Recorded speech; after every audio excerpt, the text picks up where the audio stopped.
Ambassador গাড়ীখন আজিকালি দেখিবলৈ নোপোৱাই হ'ল। দেউতা আহিছিলে যে জান মই দেউতা গোটেইকেইটা সন্ধিয়াৰ সময়ত শিৱদৌলৰ ফালে ওলাই আহিলোঁ। এই সময়খিনিত আহি খুব ভাল লাগে দৌলত। অকণমান সময় আমি গোটেইকেইটা দেউলত বহিলোঁ। জান দেউতাই কিবা কিবি খেলিলে মেলিলে। দেউতা ককা আৰু নাতিৰ একদম পূৰা ফূৰ্তি।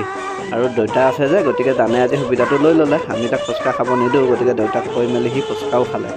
আৰু আমি এনেকৈ গোটেইকেইটা পুখুৰীৰ পাৰত অকণমান সময় খোজকাঢ়িলোঁ। খুব ভাল লাগে এই পৰিৱেশটো, একদম ঠাণ্ডা বতাহ এটা আহি আছে।